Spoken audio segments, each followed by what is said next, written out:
YouTube, Andrew here again. So today I just have a very simple task. I am curious today basically. I just have some questions pertaining to the families and parenting ideologies, especially back here in African homes. But before I go into what I have planned for today, if this is the first time you're coming across this YouTube channel, please make sure you're hitting that subscribe button. If you have seen this face before, but you are yet to subscribe, please, now is the right time for you to subscribe. If you have subscribed before, please subscribe again. Make sure you are subscribed and hit that bell notification so that you'll be notified anytime a YouTube video is being uploaded. Well, I hope this mic is working perfectly because in the last video, the audio was really terrible. I'm sorry for that. I hope this will be much more better. Now back to what I have planned for today. Like I said, I just have a few questions and of which I've provided answers to based on what I think. So the first question I have is beating a child the best way to discipline them? Think about this. Is beating a child the best way to discipline them? Because for me, I'm still trying to remember the time a slap made me understand math or physics or algebra much more better. Back here in African homes, parents, they treat slap like a manual reset. They believe in manual reset. Like so will be malfunctioning TV. For example, imagine you fail maths. You know how it will be now. You fail maths, carry bad result to the house. Now flogging, they go flog you. But instead of them to tutor you or even hire a tutor for you, you forgot to wash dishes. Now you will understand obedience. No sir, no ma. Now I understand pain because the slap is painful.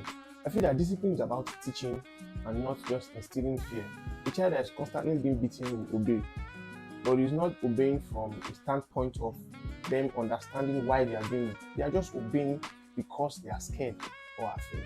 So the solution I see here is that instead of beating or disciplining, because that's what we call discipline back then, and flogging, instead of flogging your children, we should encourage communication, setting boundaries, rewarding good behavior. Because research has it that kids respond better to communication than just violence. The second question I have is why the parents, especially African parents, guilt trip their children into doing many things. Number one, they guilt trip us into obedience, for example. After all I've done for you, you mean you cannot do this for me? Come on.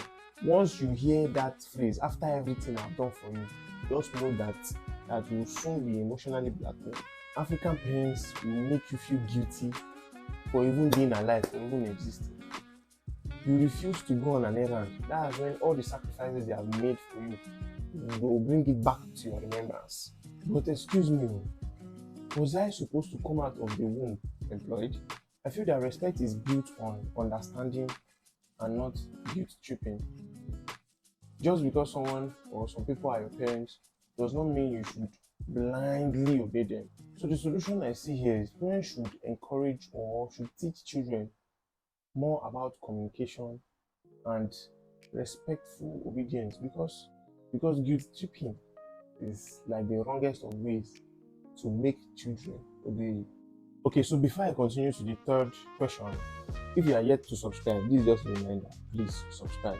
So another question I have is that why is mental health like a taboo in most African homes? Why do our parents treat mental health like they are being unserious? For example, you tell your mom that I'm a little bit depressed. They will tell you to go and wash plates.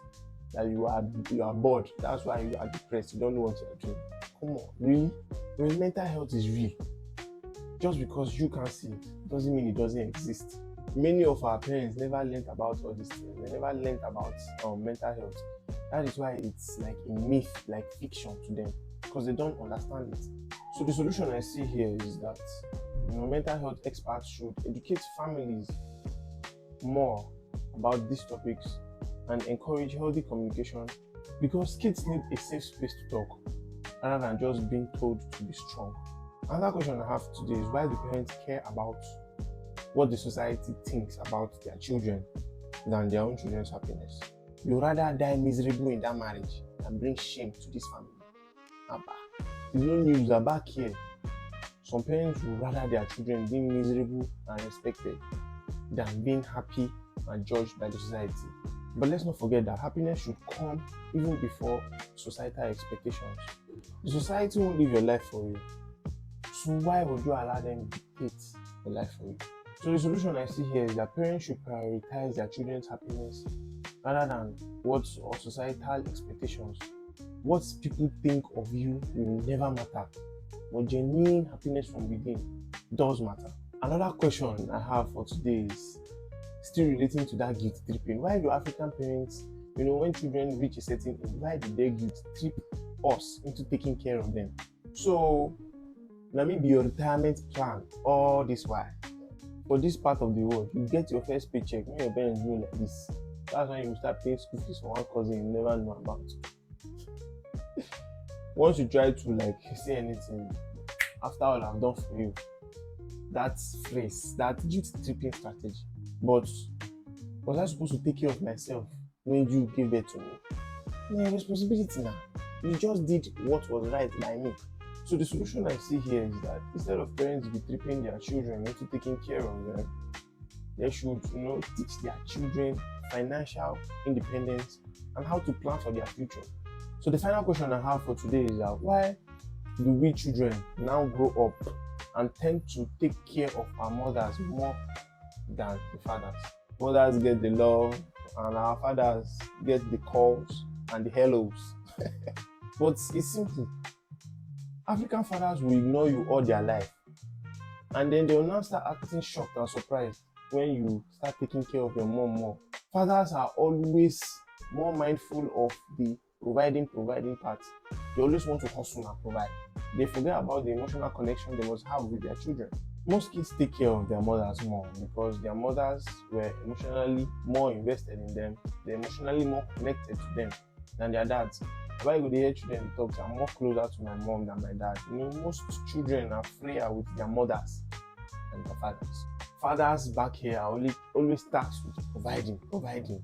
That they have little or no time to even, invest emotionally with their children. There are some people in this Nigeria that have never played with their dad. People like me, I'm a living proof. What you want to play for? So the simple solution is that fathers, if you want to be treated the way mothers are, then invest emotionally in these children. Set time to have an emotional bond with your children. So in conclusion, parents should raise their kids out of love and not just guilt and fear. Kids should give back out of love and not pressure. The family should be a space of support and not dictatorship. So if you like this content like I know you did, please make sure you have subscribed to this channel. Leave a comment in the comment section, like this video, share with your family, loved ones, and even your enemies, because I believe everyone needs to hear this. And as always, cheers. I'll catch you out in the next one. Bye for now.